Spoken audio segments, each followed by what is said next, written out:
Je vous propose un voyage dans le temps. Alors vous allez toutes et tous régler votre sélecteur temporel et nous partons pour le XVIIe siècle en Basse-Navarre. Ce voyage est limité, il ne durera pas plus de 3 minutes.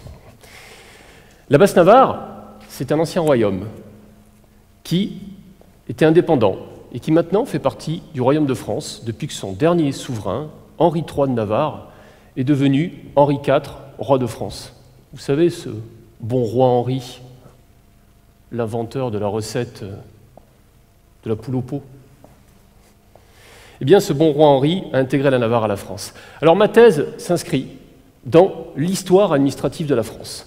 Que l'on soit basque, provençal, breton, languedocien, eh bien, toutes ces provinces, elles ont intégré la monarchie française en ayant le droit que le roi leur a laissé, eh bien, de garder leurs privilèges, leurs coutumes, et notamment la possibilité pour les élites de ces provinces de s'assembler une fois par an pour gérer les affaires du pays.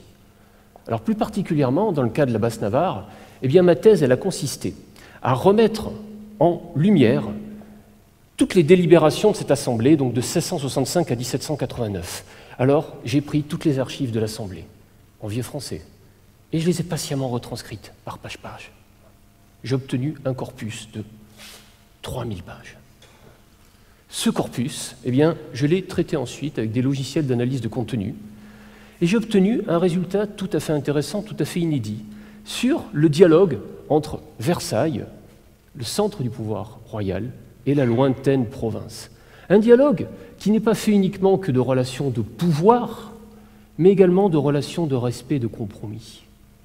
Ce dialogue, tout à fait pertinent, tout à fait intéressant, j'ai oublié de vous dire également, mais les Navarrais, ils sont basques.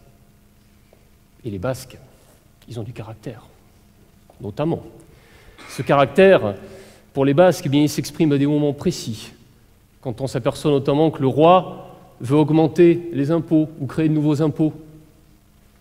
Vous imaginez qu'au XVIIe siècle, on se préoccupait déjà du trop d'impôts, de la charge fiscale. Rien de nouveau sous le soleil. Ça nous ramène un petit peu au présent.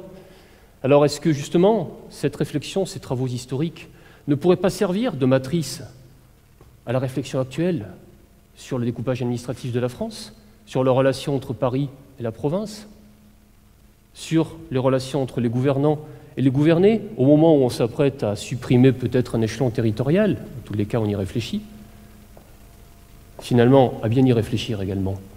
L'histoire, c'est comme la mode, un perpétuel recommencement.